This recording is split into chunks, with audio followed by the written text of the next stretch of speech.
وہ ایک دوسرے کو خاموش کروا کر قرآن کریم سننے کے لیے رک گئے. اب جنات کی وہاں سے ایک جماعت گزر رہی تھی تو انہوں نے ایک دوسرے کو خاموش کروایا کہ بھائی تم چپ کر جاؤ، بھائی تم چپ کر جاؤ، قرآن پاک کی تلاوت ہو رہی ہے. اب انہیں نہیں سمجھ میں آیا کہ قرآن کریم کی تلاوت ہو رہی ہے کس چیز، لیکن خوبصورت آواز محمد عربی مصطفیٰ صلی اللہ علیہ وسلم ممبر پہ تشریف فرما اور تلاوت کروا رہی ہوں تو ہر ضرور رک جائے وہاں پہ.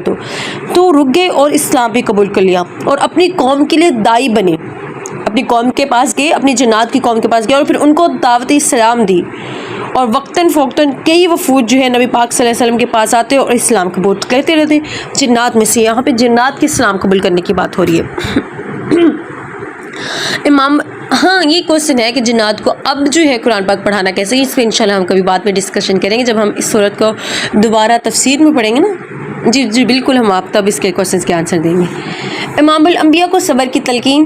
اب یہاں پہ جو ہے گزشتہ آیت میں تھا کہ آپ طائف سے واپس آ رہے تھے، جب جنوں کی ایک جماعت نے قرآن کریم سنا تو اہل طائف نے آپ کو جب تکلیفیں پہنچائی. اب یہاں سے نبی کریم صلی اللہ علیہ وسلم کو صبر کی تلقین کی جا رہی ہے کہ آپ ان کی تکلیفوں پر صبر کریں، جس طرح جو ہے اولو العزم پیغمبروں نے، جس طرح پریویس پیغمبروں نے صبر کیا تھا. اب یہاں پہ اگر صورت محمد ہے تو اس صورت کا نام بھی آپ صلی اللہ علیہ وسلم کے اسم گرامی سے لیا گیا ہے، تو اس لیے صورت کا نام محمد رکھ دیا گیا. یہاں پہ کفار و مومنین کے نتائج ہیں. کافروں نے دو کام کیے، پہلا انہوں نے خود بھی کفر اختیار کیا، پھر دوسرا دیگر لوگوں کو بھی انہوں نے اللہ تعالیٰ کے راستے سے روکا. نتیجہ ان کے اعمال ضائع ہو گئے. بے شک روز محشر جو ہیں رسوا ہوں گے اور ان کے لیے دردناک عذاب ہوگا. پھر جنگی قیدیوں کے متعلق احکامات یہاں پہ اللہ تعالیٰ نے بتایا. اس آیت سے ثابت ہو رہا ہے کہ قیدیوں کے بارے میں دو اختیار ہیں. پہلا، فدیہ لے کر آزاد کر دیں یا بغیر فدیہ لیے انہیں آزاد کر دیں. جب بدر کے موقع پر جنگ بدر کے موقع پر جب کفار کے 70 آدمی گرفتار ہوئے تو نبی کریم صلی اللہ علیہ وسلم نے صحابہ کرام کی اکثریت سے مشورہ کیا، کانسلیشن کیا اور کہا کہ کیا کیا جائے، فدیہ لے کر انہیں چھوڑ دیا جائے یا جس پر اللہ تعالیٰ نے ناراضگی کا اظہار فرمایا تھا، جس پر اللہ تعالیٰ نے ناراضگی نہیں، فدیہ لے کر انہیں چھوڑنا نہیں تھا. جبکہ یہاں فدیہ لے کر چھوڑنے کا اختیار دیا جا رہا ہے، یعنی اللہ تعالیٰ کہہ بھی نہیں کہ انہیں فدیہ دے کر چھوڑ سکتے ہو تم، لیکن جب انہوں نے کہا کہ فدیہ لے کر انہیں چھوڑ دیا تھا تو اس پر اللہ تعالیٰ نے ناراضگی کا اظہار فرمایا. مذکور دونوں میں کوئی اعتراض تو نہیں ہے. اصل حکم یہ ہے کہ کفار کی طاقت کو کچل کر ختم کرنا ہے. چونکہ غزوہ بدر میں فدیہ لے کر چھوڑنے کا مطلب یہ بن رہا تھا کہ ان کی طاقت کو اچھے طریقے سے کچلے بغیر رہا کیا جا رہا ہے، یعنی وہ اپنے آپ پہ بھی فخر محسوس کر رہے تھے، وہ اپنے آپ کو غالب محسوس کر رہے تھے. تو اس لیے اللہ نے ناراضگی کا اظہار فرمایا. بعد میں جب مسلمان اور اسلام طاقتور اور کفار کمزور ہو گئے تو پھر اس آیت والا حکم دیا گیا کہ اب جو ہے یہ تم کرو. خلاصہ کلام یہ ہے کہ مسلمان جو ہے حاکم کو قیدیوں کے متعلق 4 قسم کے اختیار حاصل ہیں.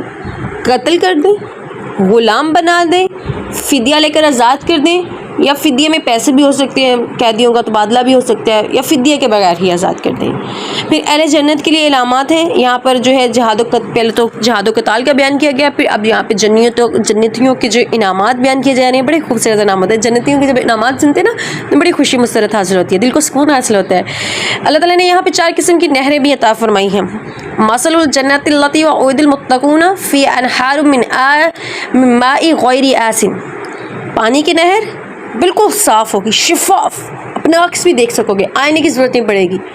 دودھ کی نہر جس کا ذائقہ ہی تبدیل نہیں ہوگا، اللہ اکبر. شراب کی نہر جو لذت والی ہوگی، کڑوی نہیں ہوگی، بدبودار نہیں ہوگی. شہد کی نہر جو بالکل صاف ستھری ہوگی. سبحان اللہ.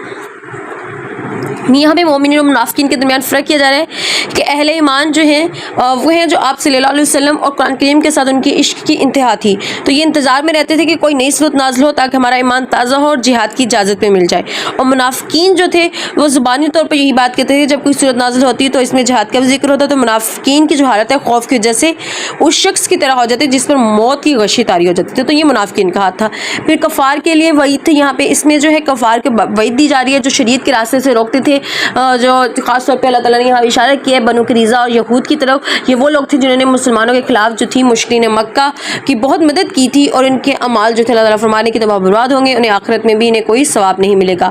اللہ تعالیٰ بے نیاز ہے. یہاں اللہ تعالیٰ نے مال خرچ کرنے کا حکم دیا ہے. بس اللہ تعالیٰ اپنی شان بے نیازی بیان فرما رہے ہیں کہ ہمیں تمہارے اموال کی ضرورت نہیں ہے، یہ میرے لیے کوئی بینیفٹس نہیں رکھتا. یہ تو جو تمہاری مال ہے، یہ تمہاری دولت ہے، your wealth is not important for me.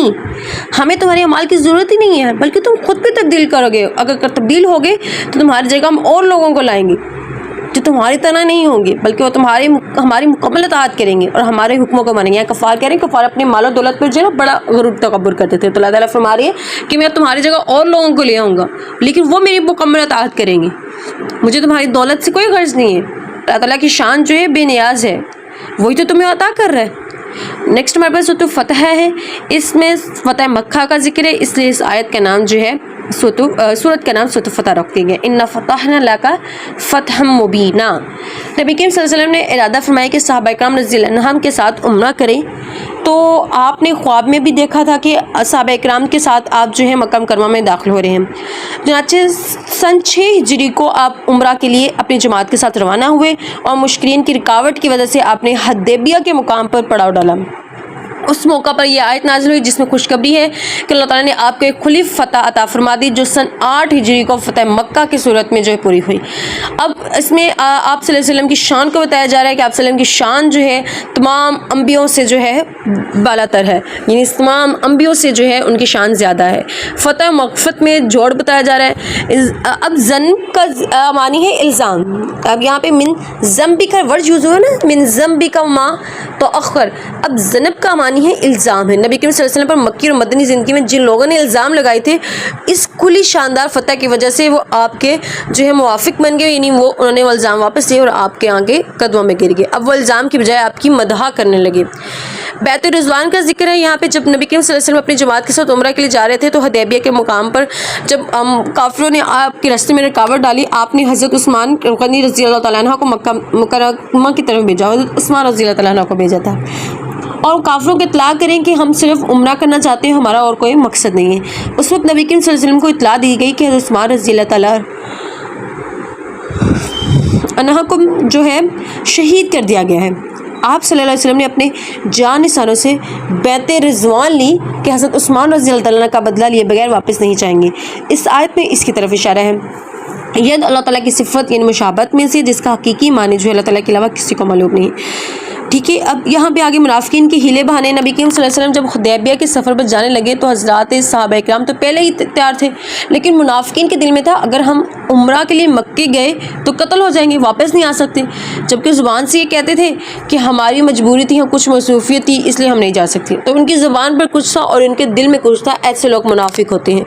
پھر یہاں پہ شرکا بیت حدیبیہ سے جو ہے رضا الہی کا جو ہے رضا کا جو اعلان کیا گیا. جب صحابہ کرام رضی اللہ تعالیٰ عنہم جو تھے نبی کریم صلی اللہ علیہ وسلم کے ساتھ حدیبیہ میں شریک تھے تو انہوں نے آپ صلی اللہ علیہ وسلم کے ہاتھ پر بیعت حدیبیہ کی جسے بیعت رضوان بھی کہتے ہیں. اللہ تعالیٰ نے ان تمام شرکا سے غزوہ بدر کے شرکا کی طرح اپنی رضا کا اعلان فرمایا, یعنی ان سے راضی ہونے کا اعلان فرمایا. وہ اصحاب فتح قریبہ سے مراد یعنی فتح خیبر ہے اور حدیبیہ سے واپسی کے بعد جو حاصل ہوئی تھی انہیں. اللہ تعالیٰ نے مسلمانوں کو بہت سارا مال غنیمت بھی عطا فرمایا جس سے معاشی خوشحالی بھی حاصل ہوئی. پھر اللہ تعالیٰ کی حکمت بالا کی بات کی جا رہی ہے. اللہ تعالیٰ کی حکمت کی جب حضرت عثمان غنی رضی اللہ تعالیٰ عنہ جو تھے حدیبیہ سے مکہ گئے تھے تو ادھر سے مشکرین نے 50 آدمی بھیجے تھے. ہاں جی بالکل 50 آدمی بھیج کر آپ صلی اللہ علیہ وسلم کو نعوذ باللہ قتل کرنے کا ناکام جو تھی نا انہوں نے کوشش کی, مگر اللہ تعالیٰ نے ان افراد کو مسلمانوں کے ہاتھ گرفتار کروا دیا. قتل تو وہ آپ صلی اللہ علیہ وسلم کو معاذ اللہ کرنے آئے تھے, لیکن پھر مسلمانوں نے کیا کیا, ان کو جو ہے گرفتار کر لیا اور ادھر مشکرین نے حضرت عثمان اور آپ کے ساتھیوں کو مکہ میں روک لیا. اس وقت اللہ تعالیٰ نے ان 50 افراد کو قتل کرنے سے مسلمانوں کے ہاتھوں کو روک دیا. اب ان 50 افرادوں کو پھر اللہ تعالیٰ نے حکم دیا کہ اب ان کو قتل مت کرنا کیونکہ عثمان جو ہیں ادھر کفار کے ہاتھ میں ہیں. ادھر مشکرین کے دل میں مسلمانوں کا رعب جو تھا ڈال دیا گیا کہ بھی عثمان اور ان کے ساتھیوں کو شہید کرنے سے رک گئے اور صلح پر پھر آمادہ ہو گئے. انہوں نے عثمان اور اس کے ساتھیوں کو قتل نہیں کیا, پھر یہاں سے پھر مسلمانوں جو ہیں ان کے ساتھیوں کو قتل نہیں کیا. اب یہاں پہ سکینت کا نازل ہونا, جب صلح حدیبیہ کا معاہدہ لکھ جانے کا لگا تو مشکرین نے ضد و تکبر کی وجہ سے کچھ ایسی چیزوں پر بھی اصرار کیا جو صحابہ اکرام کو ناگوار محسوس ہوئی. مثلا بسم اللہ الرحمن الرحیم کی بجائے وہ کہتے ہیں بسمک اللہم, اور محمد رسول اللہ کی بجائے محمد بن عبداللہ لکھا گیا. اس وقت اللہ تعالیٰ نے اپنے پیغمبر صلی اللہ علیہ وسلم اور صحابہ اکرام رضی اللہ تعالیٰ کے دلوں میں تحمل پیدا کیا, انہیں تقوی پر ثابت قدم رکھا اور انہیں سکینت یعنی سکون دیا, سے صبر عطا فرمائی. پھر خواب کا ذکر ہے. یہاں پہ نبی کا جو ہے خواب جو ہے وہی ہوتا ہے. آپ صلی اللہ علیہ وسلم کا جو خواب تھا آپ صلی اللہ علیہ وسلم جو خواب دیکھتے تھے نا، یعنی نبی کا جو خواب ہوتا تھا وہ وہی ہوتا تھا. یہاں سے اس خواب کا ذکر ہے جو نبی اکرم صلی اللہ علیہ وسلم نے حدیبیہ کے سفر پر جانے سے پہلے دیکھا تھا. ہم عمرہ کرنے کے لیے مکہ مکرمہ میں داخل ہو رہے ہیں. اس خواب کی تعبیر جو ہے 6 ہجری کی بجائے 7 ہجری کو پوری ہوئی. آپ نے اپنے جماعت کے جو ہمراہ جو ہے صحابہ کرام کے ساتھ جو ہے سکون کے ساتھ عمرہ کی ادائیگی فرمائی. اب یہاں پہ غلبہ برہانی اور غلبہ عملی کا ذکر ہے. وہی ہے جس نے اپنے پیغمبر کو ہدایت اور دین حق دے کر بھیجا تاکہ اس دین کو تمام لوگوں پر غالب کر دے، اور اس کی گواہی کے لیے اللہ تعالیٰ ہی کافی ہے. غلبہ کی 2 قسمیں ہیں، ایک ہے غلبہ برہانی اور ایک ہے غلبہ عملی. غلبہ برہانی یعنی دلیل کے ساتھ تمام ادیان پر دین محمد کا غالب ہو جانا، ہر ایک امت پر، ہر ایک شخص پر، ہر ایک پر دین محمدی کا غالب ہو جانا. یہ آپ صلی اللہ علیہ وسلم کے دور میں ہو چکے ہیں. اور غلبہ عملی صحابہ اکرام رضی اللہ تعالیٰ عنہ کے دور میں ہو چکے ہیں کہ پورے قرآن میں غلبہ عملی حضرت عیسیٰ علیہ السلام کے دور میں ہوگا انشاءاللہ عزیز. اب جو مکمل جو پورا جو ہے عملی ہوگا، غلبہ عملی جو ہوگا وہ حضرت عیسیٰ علیہ السلام آئیں گے تو ان کے دور میں جو ہے مکمل ہو جائے گا. اللہ تعالیٰ ہمیں اس وقت جو ہے اگر ہم حیات میں ہوں تو اللہ تعالیٰ ہمیں دین پہ جو ہے ثابت قدم رہنے کی توفیق عطا فرمائے. یہاں پہ محمد رسول اللہ کی بات کی جا رہی ہے. صلی نام مشکرین نے اپنی ضد و تکبر کی وجہ سے محمد رسول اللہ علیہ وسلم پر لفظ رسول اللہ لکھوانے سے انکار کیا تھا. اللہ تعالیٰ نے قرآن کریم میں محمد رسول اللہ کو نازل فرما کر قیامت تک اس کو مستقل حصہ بنا دیا کہ محمد پیغمبر کی ذات کو کہتے ہیں، رسول پیغمبر کی بات کو کہتے ہیں. پیغمبر کی ذات بھی محفوظ ہے اور پیغمبر کی بات بھی محفوظ ہے. صحابہ کرام رضی اللہ عنہم کی یہاں پہ صفات کا ذکر کیا جا رہا ہے. جو آپ صلی اللہ علیہ وسلم کے ساتھی ہیں وہ کافار کے مقابلے میں سخت ہیں، آپس میں نرم ہیں. تم دیکھو گے کہ وہ رکوع کرتے ہیں، سجدہ کرتے ہیں، اللہ کا فضل اور اللہ کی خوشنودی تلاش کرتے ہیں، کثرت سے سجدہ و سجود کرتے ہیں. ان کے چہرے پر نشان نظر آتے ہیں. ان کے اوصاف جو ہیں تورات و انجیل میں بھی بیان کیے گئے ہیں. ان کی مثال ایسے ہے جیسے کھیتی ہو جس نے پہلے تو اپنی کومپل نکالی ہو، پھر اس کو مضبوط کیا ہو، پھر تھوڑی سی موٹی ہوئی ہو، پھر اپنے تنے کے سہارے کھڑی ہو کر کسان اس کو دیکھ کر خوش ہوتے ہیں. یہ اللہ تعالیٰ اس لیے کرتے ہیں کہ اس سے کافروں کا دل چلے. پھر سورۃ الحجرات کا ذکر ہے. سورت میں حجرات یعنی آپ صلی اللہ علیہ وسلم کی رہائشی حجروں کے پیچھے آپ صلی اللہ علیہ وسلم کو آواز دینے سے منع کیا گیا ہے. اب مجلس نبوی کے یہاں پہ آداب بتائے جا رہے ہیں کہ اس سورت کے شروع میں ہی آیت میں مجلس نبی صلی اللہ علیہ وسلم کے آداب کو بیان کیا جا رہا ہے. جن معاملات کا فیصلہ آپ صلی اللہ علیہ وسلم نے کرنا ہو ان کے معاملات میں آپ مشورہ بھی طلب نہ کیا ہو. تو اس میں آپ صلی اللہ علیہ وسلم سے آگے بڑھنا اور پھر اس میں بحث و مباحثہ کرنا جو ہے، یعنی آپ صلی اللہ علیہ وسلم سے بحث مباحثہ کرنا یہ خلاف ادب تھا. جیسے قبیلہ تمیم کے وفد کے امیر بنانے کے متعلق جب تو انہوں نے بحث کی تھی آپ صلی اللہ علیہ وسلم سے کہ پہلے حضرات شیخین جو تھے رضی اللہ عنہ کے مابین بحث ہوئی تھی. پھر اس وقت ابتدائی آیات نازل ہوئی جن میں سے ایمان والوں کو حکم دیا گیا کہ اپنی آوازیں نبی کی آواز سے بلند نہ کریں. تو اس کے بعد جو ہے انہوں نے بحث مباحثہ کی تو پھر اللہ تعالیٰ نے یہی منع کیا کہ کہیں ایسا نہ ہو کہ تمہارے اعمال جو ہے برباد ہو جائیں. تم جو ہے یہ اس طرح سے نبی کے ساتھ بحث نہ کرو. نبی کو جو ہے فیصلہ دینے کے لیے تم سے مشورہ کرنے کی ضرورت نہیں ہے. پھر آداب معاشرت کا ذکر ہے یہاں پہ. ہر وہ بات جس سے معاشرے میں لڑائی فتنہ ہو، اس سے مسلمانوں کو تکلیف پہنچے، تو ان 2 آیات میں اس سے منع کیا گیا ہے. مثلا کوئی مرد کسی مرد کا مذاق نہ اڑائے، نہ ہی کوئی عورت کسی عورت کا مذاق اڑائے، ایک دوسرے کو تانا نہ دے، ایک دوسرے کو برے القاب سے نہ پکارے، بدگمانی نہ کرے، کسی کے عیب تلاش نہ کرے، کسی کی غیبت نہ کرے. اور اب پتہ ویمنس کیا کرتی ہیں، یہ میں سچ ریالٹی کی بات کروں گی، آپ مجھے کہیے کہ اگر میں نے ایسا غلط ہو ایسا. ویمنس کیا کرتی ہیں کہ ایک دوسرے کے جو ہے ایپ تلاش کرنے میں رہتی ہے. اگر کوئی 2 کھڑی عورتیں بات کریے نا، کسی کی ساس بہو کی برائی شروع ہو جائے گی، کہیں دوسرے گھر کی بات شروع ہو جائے گی. یہ غلط ہے. کسی کی بات اگر کسی نے آپ کے ساتھ اپنی بات شیئر کر دی ہے تو آپ اس کو نیکسٹ فردر شیئر مت کریں. اگر کوئی آپ پہ اتنا اعتماد کر کے اپنی کوئی دیکھ یا تکلیف یا پریشانی شیئر کرے تو آپ نیکسٹ اس کو کسی اور پرسن کے ساتھ شیئر نہ کریں. وہ ایک کے ساتھ شیئر پورے محلے میں وہ گھوم جاتی ہے. تو یہ غلط ہے کسی کے ایپ تلاش کرنا، کسی کی غیبت کرنا. عزت کا دار و مدار تقویٰ پر ہے. اللہ تعالیٰ نے حضرت آدم علیہ السلام کی اولاد کے مختلف قبائل اور اقوام اور خاندان بنائے، پھر ان مقصد کے لیے کہ ان کو صرف پہچان ہو سکی. یہ مقصد نہیں ہے کہ ایک دوسرے پر بڑائی اور عزت جتائیں. عزت اور بڑائی کا مقام جو ہے صرف دار و مدار تقویٰ پر ہے. اللہ تعالیٰ جسے چاہے عزت سے نوازتے ہیں. قاف جو ہے حروف مقطعات میں سے ہے جس کے معنی اللہ تعالیٰ ہی کو معلوم ہے. اس میں جو ہے بعد الموت کا بیان کیا گیا ہے کہ